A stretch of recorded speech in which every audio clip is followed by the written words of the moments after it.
అందరికీ నమస్కారం. మేము doctor Priyanka, consultant obstetrician and gynaecologist, Trinetra multi speciality hospitals, Jangareddygudem.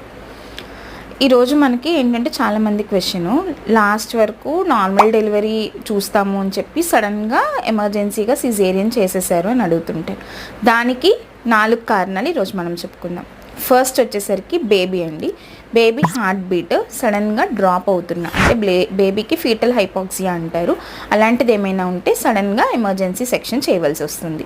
రెండవది వచ్చేసరికి సెకండ్ స్టేజ్ ఆఫ్ లేబర్లో, అంటే బేబీ కిందకి రాకపోయినా నాన్ ప్రోగ్రెషన్ ఆఫ్ లేబర్, అంటే సర్విక్స్ ఏదైతే గర్భసంచి ముఖద్వారం ఓపెన్ అవ్వాలో సరిగ్గా అవ్వకపోయినా అలాంటి టైంలో కొంత టైం వరకు వెయిట్ చేసి నార్మల్ వరకు అవ్వట్లేదు సరిగ్గా అంటే అప్పుడు సిజేరియన్ చేయాల్సి వస్తుంది.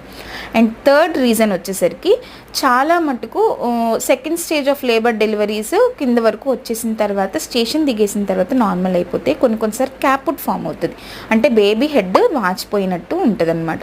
అట్లాంటి టైంలో కూడా బేబీ ఇబ్బంది, నెక్స్ట్ స్టేజ్ ఆఫ్ అంటే ఆఫ్టర్ డెలివరీ బేబీకి ఇబ్బంది అవుతుందని మనం సిజేరియన్ చేయాల్సి వస్తుంది. నెక్స్ట్ వచ్చేసరికి మెయిన్ రీజన్, అంటే చాలా మందిలో చూసేది, and it is not like perfect reason అని చెప్పలేము, but most of the cases ఉండేది కార్డ్ అరౌండ్ నెక్, అంటే పేగు మెల్లో వేసుకోవడం. కింద వరకు వచ్చేసిన తర్వాత బేబీ ఒక్కొక్కసారి కార్డ్ టైట్ అయిపోతుంది అనమాట. సో అట్లా టైట్ అయినప్పుడు బేబీ హార్ట్ బీట్ డ్రాప్ అవ్వడము, ఎన్ఎస్టీ ఏదైతే హార్ట్ బీట్ టెస్ట్ చేస్తామో అందులో తెలియడము, దానివల్ల నార్మల్ డెలివరీ అయ్యేదాన్ని కూడా కొన్నిసార్లు కిందకు వస్తే బేబీకి ఇబ్బంది అవుతుంది కాబట్టి సిజేరియన్ చేయాల్సి వస్తుంది. ఇప్పుడు చెప్పిన ఈ 4 రీజన్స్ అనేవి అంటే ఎమర్జెన్సీలో చేసేవండి. ఇలా కాకుండా ఫస్టే సిజేరియన్ చేసేయాలి అనే రీజన్స్ కూడా కొన్ని ఉంటాయి, అది నెక్స్ట్ వీడియోలో మాట్లాడుకుందాం.